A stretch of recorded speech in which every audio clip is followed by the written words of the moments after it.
actually election SR କାମରେ ଯାଇଥିଲି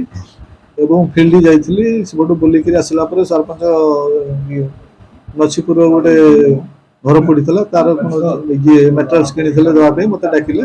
ମୁଁ ସେଇଟା ଦେଇକିରି ସରପଞ୍ଚ ମ୍ୟାଡ଼ାମ୍ ମୁଁ ଏମିତି ଆସିବା ସମୟରେ ନଛିପୁରଠି ସରପଞ୍ଚ ମ୍ୟାଡ଼ାମ୍ ଓହ୍ଲେଇଲେ ଜଷ୍ଟ 200 ମିଟର ଆଗକୁ ଆସିଛି ଗୋଟେ ବୋଲ୍ଡର ମାରିଲେ ଗୋଟେ ଢିମାଟେ ଏବଂ ସେ ବୋଲ୍ଡର ଏତେ ଜୋରେ ମାରିଲେ ସେ ପାଖରେ ଥିଲେ ମାନେ 2 ଜଣ ସିଏ ମାରିଛନ୍ତି ତା ଆଗରେ ଆଉ 4 ଜଣ ଖଣ୍ଡେ 2 ଜଣ 4 ଜଣ ଥିଲେ ତେଣୁ ଏତେ ଜୋରେ ଇଏ ହେଲା ଯେ ଗାଡ଼ି ବ୍ରଷ୍ଟ କଲା ଏବଂ ମୁଁ ଭାବୁଛି ବୋଧେ ଗାଡ଼ି ଡ୍ରାଇଭର ରଖିଦେଲେ ନହେଲେ ଗାଡ଼ିରେ ଇଏ ଗଛରେ ମାଡ଼ ହେଇକିରି ଗାଡ଼ି ବି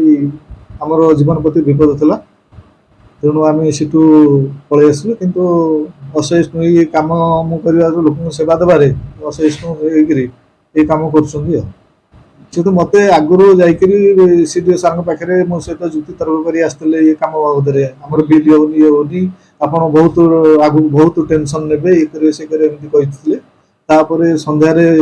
ତାଙ୍କର ବରୁଣ ବୋଲି ଜଣେ ସିଏ ସନ୍ଧ୍ୟାବେଳେ ଆସିକି କହିଲେ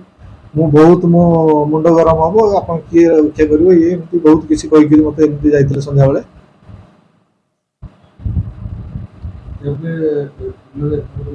ହଁ ଏଫଆଇଆର ଦିଆଯାଇଛି ଇନଭେଷ୍ଟିଗେସନ୍ ଚାଲିଛି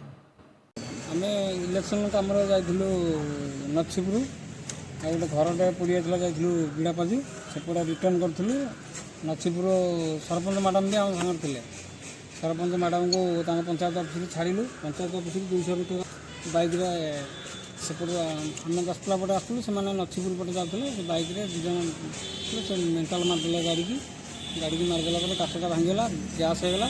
ଗାଡ଼ି ଆଉ ଚଲେଇ ହେଲାନି ଗାଡ଼ି ଆମେ ଏକ ଭୟରେ ଯାଇକି ରଖିଥିଲୁ ତାପରେ ସାର୍